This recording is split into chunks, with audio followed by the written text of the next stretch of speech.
నమస్తే. ప్రస్తుతం మన స్టూడియోలో ఐకాన్ ఆస్ట్రాలజర్ గట్టుపల్లి సురేష్ బాబు గారు ఉన్నారు. గురువుగారితో మాట్లాడదాం. నమస్కారం గురుగారు. జై శ్రీమన్నారాయణ. మే నెలలో తులారాశి వారి పరిస్థితి ఎలా ఉండబోతుంది? 5 గ్రహాలు అయితే మనకు మారబోతున్నాయి గురుగారు మే నెలలో. మరి ఈ గ్రహ మార్పుల కారణంగా తులారాశి వారి పరిస్థితి ఏంటంటారు?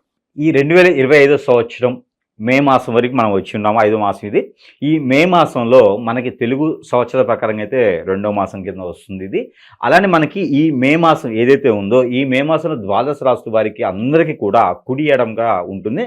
అంటే బళ్ళు ఊడలు ఊడలు బళ్ళు అవుతాయి అంటారు కదా, ఆ రకంగా అయితే మనకి ఇప్పటివరకు గత 7.5 సంవత్సరాలుగా ఏ అయితే రాసులు మార్పు లేదో ఆ రాసుల వారికి అందరికీ కూడా ఏకధాటిగా మార్పు అనేది సంభవించింది. దానివలన ఇబ్బంది అయితే ఏం లేదు. అది మార్పు మంచి కోసమే అన్నట్టుగా బాగానే ఉంటుంది. అందులో మనకి ద్వాదశ రాశుల్లో ఒకటి తులారాశి. ఈ తులారాశి వారికి అయితే కొంతమేర వీరు సపోజు ఏదైనా చదువుకున్నారనుకోండి, చదువుకు తగ్గట్టుగా జాబ్ కాకుండా వేరే చేస్తుంటారు. ఇప్పుడు ఎంబీఏ చేశారనుకోండి, ఎంబీఏలో చేసినప్పటికీ కూడా దానికి సంబంధించిన జాబ్ కాకుండా ఏ హాస్పిటల్లో పెట్టుకుంటారు అనమాట. ఏదైతే చదువుకుంటారో దానికి తగ్గటువంటి జాబ్ అయితే ఉండదు. కానీ దీనికి భిన్నంగా ఈ మే మాసంలో ఏదైతే చదువుకుంటారో దానికి తగ్గట్టుగా ఏర్పడి దానికి తగ్గట్టుగా జాబ్ పెట్టుకునే పరిస్థితులు అయితే ఖచ్చితంగా ఉన్నాయి. అయితే ఈ యొక్క తులారాశి వారికి ఏంటంటే శని భగవాన్ యొక్క అశుభ దృష్టి అయితే కనపడుతుంది. అయితే మనకి మే 15వ తారీఖున రాహువు, కేతువు, అలానే గురువు, బుధుడు, అలానే రవి వీళ్ళందరూ కూడా మారేటువంటి పరిస్థితి ఉంది. ప్రతి 3 రోజులకు ఒకసారి మనకి చంద్రుడైతే మారుతూ ఉంటాడు. అది అందరికీ తెలిసినటువంటి సత్యం. అయితే మనకి ఈ 5 అతిపెద్ద గ్రహాలు అంటే ప్రతి నెల మారేదేమో బుధుడు, రవి భగవానుడు ప్రతి నెల మారుతూ ఉంటాడు. ఇక రాహుకేతులు అయితే 18 మాసాలకు ఒకసారి మారుతూ ఉంటారు. అలానే గురువు కూడా 18 మాసాలకు ఒకసారి మారుతుంటారు. కాబట్టి ఈ అతిపెద్ద గ్రహాలైనటువంటి 2020 సంవత్సరంలో మారడము, ఇంతకు మునుబటే మనకి శని భగవానుడు మారడం, ఇవన్నీ కూడా తులారాశి వారి మీద కొంతమేర అశుభ ఫలితాలు, కొంతమేర శుభ ఫలితాలు, మిశ్రమ ఫలితాలు కూడా కనపడుతున్నాయి.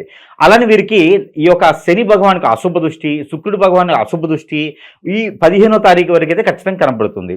అయితే ఈ 15వ తారీఖు తర్వాత మనకి గురుగ్రహం మారగానే పుష్కరాలు అనేది ఆరంభమవుతూ ఉన్నాయి. ఈ సరస్వతి నది పుష్కరాలు అనేది మనకి ఈ 2020 సంవత్సరం మే 15వ తారీఖు నుంచి ఆరంభమవుతూ ఉన్నాయి. అయితే ఆ 15వ తారీఖు నుంచి వీరిలో స్థితిగతుల్లో మార్పు కూడా కనపడతా ఉంది. మరొక విషయం ఏంటంటే కనుక మే 4వ తారీఖు నుంచి కత్తెర అనేది కూడా మనకి ఏర్పడుతుంది. అంటే మూటంతో సమానం కత్తెర. ఏదైనా పెళ్లి సంబంధాలు చేసుకోవాలనుకున్నా, ఏదైనా కార్యక్రమాలు అంటే పుణ్య కార్యక్రమాలు ఏదైనా చేయాలంటే చేయొచ్చు. కానీ పెళ్లి సంబంధాలు కుదిరించుకోవడం, పెళ్లిళ్ళు చేసుకోవడం లాంటివి అయితే పనికిరాదు. నెల ఆఖరి వరకు కూడా 28వ తారీఖు వరకు కూడా ఈ కత్తెర అనేది కొనసాగుతూ ఉంది.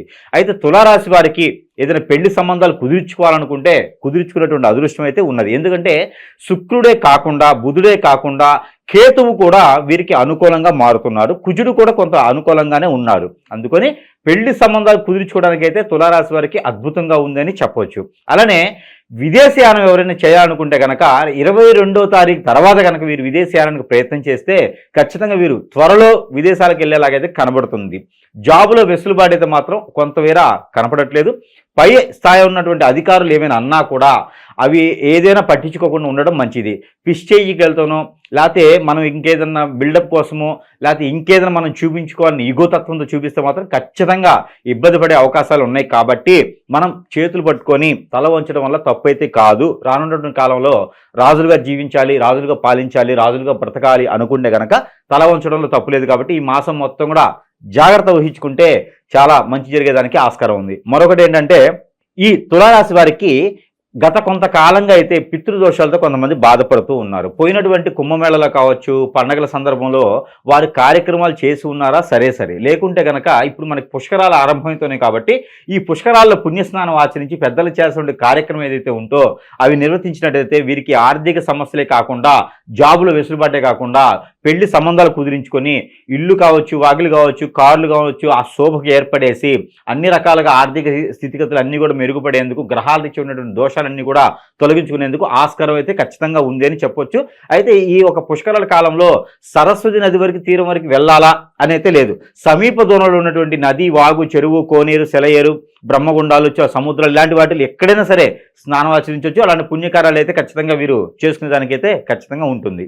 ఇక ఆర్థిక స్థితిగతుల పరిస్థితి ఏంటి గురుగారు వీరికి ఆర్థిక స్థితిగతి అంటే అప్పులు కనుక ఎవరికైనా ఇచ్చి ఉన్నారనుకోండి, అవి వచ్చేటువంటి ఆలోచన లేదు, ఖచ్చితంగా గొడవ లేదు. కాబట్టి ఈ మాసం వరకు అడగకుండా ఉండడమే మంచిది. ఎవరికైనా డబ్బు ఇవ్వాలి అంటే కూడా వీరు ఏమి ఇవ్వకుండా, వీరు ఏంటంటే డబ్బు ఇవ్వాలంటే వీరి దగ్గర ఇవ్వరు.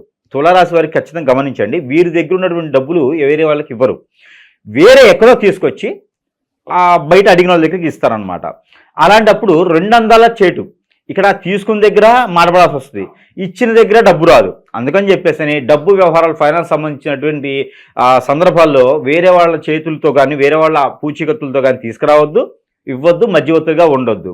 మీకు ఎంతవరకు ఉందో అంతవరకు చేసుకుంటే ఖచ్చితంగా బాగుండేదానికి ఆస్కారం ఉంది ఈ మే మాసంలో. ఇక వైవాహిక జీవితం ఎలా ఉండబోతుంది గురుగారు? ఆల్రెడీ పెళ్లి అయి ఉండి భార్యాభర్తలు వచ్చిన ఏడుబాటు ఉంటే కనుక ఖచ్చితంగా ఈ మాసంలో ఒకటిగా అవ్వచ్చు, మూడో వ్యక్తి లేకుండా కోర్టు వరకు వెళ్ళినటువంటి సంబంధాలు ఏవైతే ఉన్నాయో అవన్నీ కూడా పటాపంచలు అయిపోయేసి గ్రహాలన్నీ అనుకూలతగా ఉన్నాయి కాబట్టి మనకి బుద్ధ పౌర్ణమి కూడా వస్తుంది 12వ తారీఖు. ఈ బుద్ధ పౌర్ణమి రోజున ఎవరైతే భార్యాభర్తలు వచ్చిన ఎడబాటు, పెళ్లి అయి ఉండి పిల్లలు పుట్టినటువంటి భార్యాభర్తలు ఎవరైనా ఉంటే కనుక ఉదయించేటువంటి చంద్రునికి ఇది వారికి పరిహారం.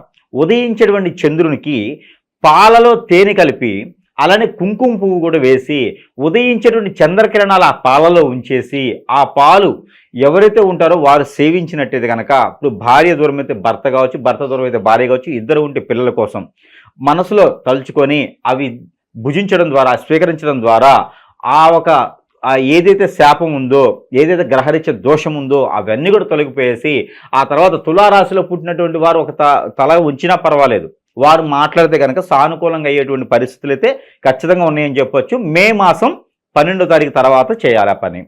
12వ తారీఖు రోజున పాలు తాగాలి, 12వ తారీఖు తర్వాత మాట్లాడే ప్రయత్నం చేస్తే ఆ గొడవలు ఏదున్నా కూడా సామరస్యంగా పూర్తయ్యేటువంటి అవకాశం అయితే ఖచ్చితంగా ఉంటుంది. ప్రజెంట్ ఉన్న గ్రహస్థితి బట్టి వీళ్ళు ఎలాంటి రెమెడీస్ చేసుకుంటే బాగుంటుంది అంటారు? మరి ముఖ్యంగా ఈ తులారాశి వారికి మే మాసం మొత్తం కూడా వీరికి శుక్రవారం, శనివారం 2 వారాలు కూడా వీరికి చాలా అద్భుతంగా కలిసి వస్తాయి. ఏదైనా ఉన్నతమైన కార్యక్రమం మొదలు పెట్టాలనుకుంటే ఈ పెళ్లి సంబంధాలకు కావచ్చు, లేదా శుభకార్యాలకు కావచ్చు, లేదంటే కనుక ఏదైనా ఎదిగేదానికి, జీవితంలో ఎదగాలనుకుంటే దానికి ముందడుగు అనేది వేసుకునేదానికి శుక్రవారం, శనివారం 2 రోజులు వీరికి అనుకూలంగా ఉన్నాయి. అలానే 6, 8 రెండు డేట్లు కూడా వీరికి అనుకూలంగా ఉన్నాయి. 6, 8 అంటే 15 అలా కూడా మనం తీసుకోవచ్చు, 15, 24 అలా కూడా వీరికి సానుకూలంగా ఉంటుంది. అలానే వీరికి కలిసి వచ్చేటువంటి కలర్, ఇందులో ఒక్కసారి కలర్, ఆరెంజ్ కలర్, అలానే ఎల్లో కలర్, ఈ 3 కలర్స్ కూడా వీరికి ఈ మాసం మొత్తం కూడా అద్భుతంగా కలిసి వస్తాయి.